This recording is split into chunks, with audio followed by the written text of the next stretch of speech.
एक समय की बात है।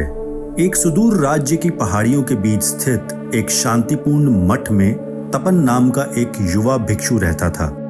तपन की एक अजीब आदत थी। वह असाधारण रूप से आलसी था, जबकि उनके साथी भिक्षु सुबह से शाम तक लगन से मेहनत करते थे। तपन ने काम से बचने के लिए चतुर तरीके ढूंढे।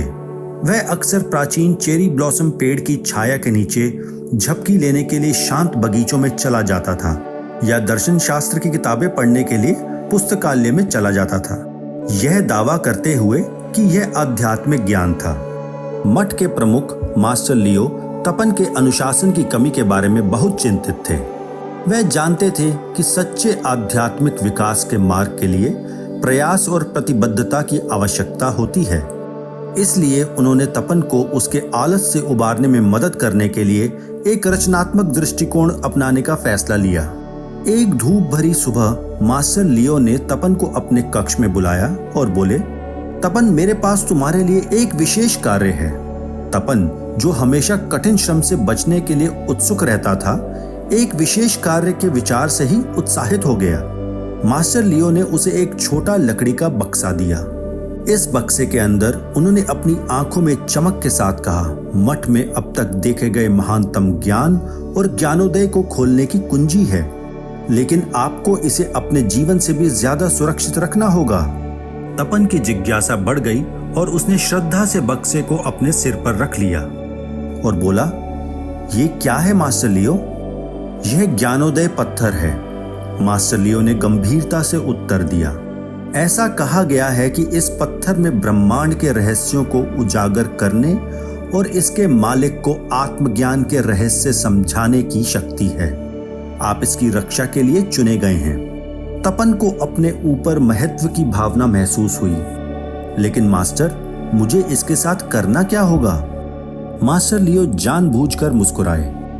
आपको चेरी ब्लॉसम पेड़ के नीचे रोजाना इसका ध्यान करना है और पत्थर आपके सामने अपने रहस्य प्रकट कर देगा। हालांकि आपको इसे बिल्कुल एकांत और मौन में करना होगा। अगले कुछ दिनों में तपन ने कर्तव्य निष्ठा से अपना विशेष कार्य पूरा किया। हर सुबह वह छोटी लकड़ी के बक्से और काल्पनिक ज्ञानोदय पत्थर के साथ चेरी ब्लॉसम पेड़ के नीचे बैठता था। वह पत्थर के ज्ञान को आत्मसात करने का नाटक करते हुए घंटों तक गहन चिंतन में डूबा रहा।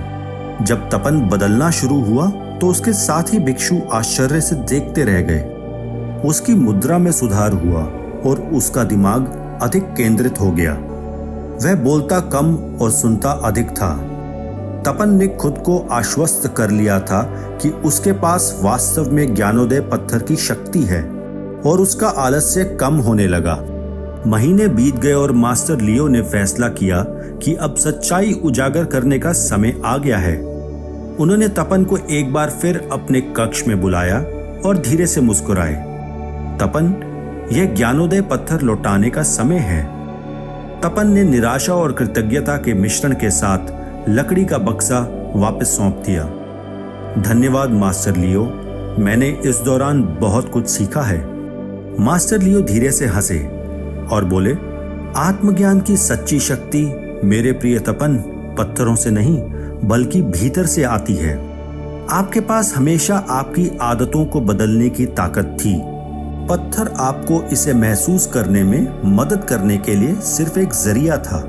हमारे जीवन में आलस्य से बचना आवश्यक है, क्योंकि यह हमें अपनी उत्पादकता को अधिकतम करने, अपने लक्ष्य को प्राप्त करने, व्यक्तिगत विकास को बढ़ावा देने, अच्छे शारीरिक और मानसिक स्वास्थ्य को बनाए रखने और अंततः अधिक पूर्ण और खुशहाल जीवन जीने में सक्षम बनाता है। आलस्य प्रगति में बाधा डालता है, हमारी क्षमता को सीमित करता है, अवसर गंवा देता है और क्षमता अधूरी रह जाती है। इसलिए उद्देश्यपूर्ण कार्यों से इस पर काबू पाना बहुत महत्वपूर्ण हो जाता है। तपन ने विनम्रता से अपना सिर झुका लिया। उस दिन के बाद से उसने स्वयं को परिश्रम और कड़ी मेहनत के पथ पर समर्पित कर दिया।